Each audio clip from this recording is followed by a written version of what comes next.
বিসমিল্লাহির রহমানির রহিম। ব্রিক্স কি বিশ্ব রাজনীতির নতুন কেন্দ্র হতে পারবে? এই নিয়ে জোসেফ এস নাই প্রজেক্ট সিন্ডিকেটে একটি প্রতিবেদন লিখেছে। তো এই প্রতিবেদনের মুখ্য বিষয় ছিল বেশ কয়েকটি। তার মধ্যে একটা হচ্ছে যে আমাদের বর্তমান বিশ্ব ব্যবস্থায় নতুন যে শক্তির আগমন হিসেবে ব্রিক্সকে চিহ্নিত করা হয় আসলে কি সে শক্তির ভরকেন্দ্র হতে পারবে কিনা, এটা মুখ্য ছিল। দ্বিতীয়ত ছিল ব্রিক্সের যে দলগুলো ব্রিক্সের অন্তর্গত বা যে দেশগুলো ব্রিক্সের অন্তর্গত তাদের মাঝখানে পারস্পরিক সম্পর্ক, আর এই সম্পর্কটা কতটা জোরালো যে এটা পরবর্তীতে ব্রিক্সকে কতটা শক্তিশালী করতে পারবে তা নিয়ে এই প্রতিবেদনটা মূলত লেখা হয়েছে। আমি প্রতিবেদনটা একটু বোঝার সুবিধার্থে এখানে গ্লোবাল সাউথের কথা বলা আছে, এই জন্য আমি একটা এই চিত্র ব্যবহার করেছি যেটা কিনা এই পেপারে সংযুক্ত ছিল না। আচ্ছা, তো প্রথমেই দেখা যায় আমরা ব্রিক্স বলতে কি জানি। ব্রিক্স বলতে ৫টা দেশের সমন্বিত একটা জোট জানতাম, তবে বর্তমানে ৯টা দেশ আছে এতে। ব্রিক্স ব্রাজিল, রাশিয়া, ভারত, চীন এবং দক্ষিণ আফ্রিকা, এবং বর্তমানে রয়েছে মিশর, ইথিওপিয়া, ইরান ও সংযুক্ত আরব আমিরাত। যদিও এই সকল দেশগুলোর সাথে সৌদি আরব এবং আর্জেন্টিনাকে যুক্ত করার জন্য প্রপোজাল দেওয়া হয়েছিল, কিন্তু তারা সেটা গ্রহণ করেনি। ব্রিক্স বিশ্বের প্রায় ৪৫% জনগণের প্রতিনিধিত্ব করে এবং গ্লোবাল সাউথের অনেকগুলো দেশই কিন্তু ব্রিক্সে আছে। তো সেই ক্ষেত্রে গ্লোবাল সাউথকে তারা আসলে একত্র করা সম্ভব কিনা বা একত্র করা সম্ভব না কেন, এই নিয়ে আসলে ব্যাখ্যা এখানে করা হয়েছে। আচ্ছা, তো এখানে একটা দারুণ ব্যাপার হচ্ছে যে ২০২৪ সালে ব্রিক্সের একটা সম্মেলন হয় আরেকটা, এবং সেই সম্মেলন রাশিয়াতে হয়েছিল। সেই সম্মেলনে অনেকগুলো দেশের নেতারা অংশগ্রহণ করেছিল সেই সম্মেলনের মধ্যে। সেখানে তুরস্ক এই সম্মেলনের মধ্যে ব্রিক্সে যুক্ত হওয়ার একটা আবেদন জানায় আরকি। তো এবার আসি যে গ্লোবাল সাউথ বিষয়টা কি। গ্লোবাল সাউথ মেইনলি বিশ্বের যে মাঝখানে বিষুবরেখা গিয়েছে এর দক্ষিণ দিকের যে অংশগুলো সেগুলোই আসলে গ্লোবাল সাউথের মধ্যে পড়ে। তো গ্লোবাল সাউথ যে শুধু দক্ষিণ দিকের অংশ তাও না, অর্থনৈতিক দিক থেকে কিন্তু এগুলা কি অনেক বেশিরভাগই তৃতীয় বিশ্বের দেশ, উন্নত দেশ নয়।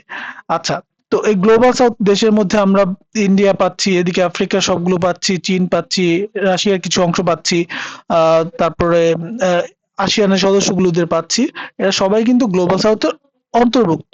এখন জোসেফ এস নাই দেখিয়েছেন যে তাদের আসলে গ্লোবাল সাউথকে একত্র করা সম্ভব নয় এই ব্রিক্সের। কেন ব্রিক্সের একত্র করা সম্ভব নয়, তার কারণ হিসেবে তিনি সবচেয়ে মুখ্য পয়েন্টে ধরেছে, সেটা হচ্ছে কি চীন, ভারত এবং রাশিয়া এই ৩টা দেশই কিন্তু নেতৃত্ব দিতে চায়, এবং এই ৩টা দেশের মধ্যে বৈরী সম্পর্ক রয়েছে। কিরকম? ভারতের সাথে যেটা, যে ভারতের সাথে আসলে চীনের সম্পর্ক ততটা ভালো নয়। এটা সবারই জানা কথা যে ভারত এবং চীন কি নিয়ে সবচেয়ে বেশি বিরোধ? তাদের মধ্যে সীমান্ত নিয়ে একটা বিরোধ রয়েছে। তাদের মধ্যে সীমান্ত নিয়ে বিরোধ রয়েছে এবং তাদের সেনারা প্রায় সময় সংঘর্ষে জড়িয়ে পড়ছে। তো দেখা যায় যে ব্রিক্সের মেইন লিডিং পজিশনে যে ২টা দেশ আছে, চীন এবং ভারত, তাদের মধ্যে কিন্তু কি বন্ধুত্ব নাই, বরঞ্চ শত্রুতা আছে। তার সাথে ভারতের যে শত্রু পাকিস্তান, তার সাথে ঐতিহ্যগত বন্ধুত্ব রয়েছে চীনের। তো এই ক্ষেত্রেও কিন্তু একটা সমস্যা রয়ে যাচ্ছে।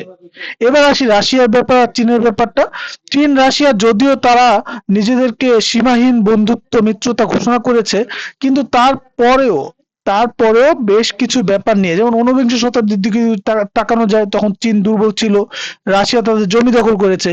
কিন্তু রাশিয়ার চীনের এখন বর্তমান অর্থনীতি রাশিয়ার তুলনায় ১০ গুণ বেড়ে গেছে। তো এই ক্ষেত্রে আরেকটা বিষয় হচ্ছে, রাশিয়া যখন ইউক্রেন যুদ্ধের ব্যাপারে উত্তর কোরিয়াকে কাছে টেনে নিয়ে আসলো তখন কিন্তু চীন একটু অস্বস্তি বোধ করেছে। তো সেই ক্ষেত্রে এদিকে যে চীন সম্পূর্ণ সুবিধা রাশিয়াকে দিয়ে দিবে বা রাশিয়া সম্পূর্ণ সুবিধা চীনকে দিয়ে দিবে, বিষয়টা কিন্তু এরকম নাই। সুতরাং লিডিং পজিশনে এই ৩টা দেশের কথা যদি চিন্তা করি, চীন, ভারত এবং রাশিয়া, তাদের মধ্যে কিন্তু এই ক্ষমতা নিয়ে একটা কি রয়েছে, একটা কোন্দল রয়েছে। ক্ষমতা নিয়ে একটা কোন্দল রয়েছে। এইটা একটা সমস্যার দিকে এগিয়ে নিয়ে যেতে পারে। এবার আসি যে ভারতের বিষয়টা, যেটা বলেছিলাম ভারত চীনের সাথে সম্পর্ক। ভারত যে ব্রিক্সে যোগদান করেছে এটা কিন্তু এই একটা সুযোগ, আসলে ব্রিক্সে যোগদান করে এই পাশের রাজনীতিতে একটা হস্তক্ষেপ করার জন্য একটা সুযোগ। সেই সুযোগ থেকে কিন্তু একটা উদ্বিগ্নতা রয়ে যায় যে চীন রাশিয়া একত্রিত হয়ে গেলে সেই উদ্বিগ্নতা থেকে কিন্তু আসলে ব্রিক্সে যোগদান করা। আবার দেখা যায় যে ভারত কোয়াডে যোগদান করেছে সেই উদ্বিগ্নতা কাটানোর জন্য, যেটা কিনা কি যুক্তরাষ্ট্র, জাপান ও অস্ট্রেলিয়া এবং ভারতের একটা সংঘবদ্ধ একটা জোট আর কি। তবে নতুন সদস্য যোগ দেওয়ার ফলে ব্রিক্স আরো শক্তিশালী না হয়ে বরঞ্চ আরো বেশি প্রতিদ্বন্দ্বিতা নিয়ে এসেছে। এই কথাটার কারণ কি?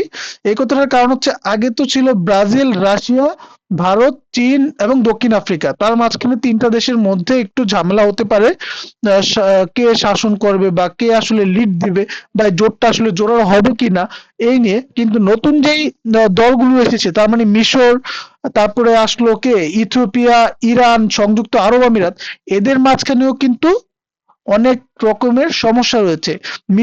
মিশর এবং ইথিওপিয়ার মধ্যে নীল নদ নিয়ে বাঁধ তৈরি নিয়ে কিন্তু বিরোধ আছে। ইরানের সাথে সংযুক্ত আরব আমিরাতের দীর্ঘদিনের কি একটা বিরোধ আছে এবং সৌদি আরবের সঙ্গেও একটা বিরোধ আছে। তো এই বিরোধগুলো কিন্তু কি আলটিমেটলি ব্রিক্স এর মধ্যে কোনো সিদ্ধান্ত উপনীত হওয়ার ক্ষেত্রে ইফেক্ট ফেলবে। তার মানে নতুন সদস্য সংখ্যা বাড়িয়ে যে আসলে ব্রিক্সকে শক্তিশালী করা, এটা যতটা না শক্তিশালী হবে তার থেকে কিন্তু এদের সিদ্ধান্ত আসতে অনেক বেশি কষ্ট হবে, যেটা কিনা আমরা সার্কের ক্ষেত্রে দেখেছি। সার্কে পাকিস্তান এবং শুধু ভারত, এই দুইটা দেশ আসলে নিজেদের মধ্যে দ্বন্দ্বের কারণে পুরা অর্গানাইজেশনটাই কার্যকর করা বন্ধ করে দিয়েছে। তার মানে নিজেদের মধ্যে দ্বন্দ্ব যত বাড়বে সেই প্রতিষ্ঠানটা তত বেশি আগাতে পারবে না। তো নতুন সদস্য যে সম্ভাবনা নিয়ে এসেছিল, আসলে সেই সম্ভাবনা কিন্তু অচিরে ধ্বংস হয়ে যাবে। কি কারণে? তাদের মধ্যকার যে বিরোধ আছে সেই বিরোধের কারণে। আচ্ছা, এরপরে আরেকটা বিষয়, সেটা হচ্ছে কি, সেটা হচ্ছে ডলার সংক্রান্ত বিষয়টা।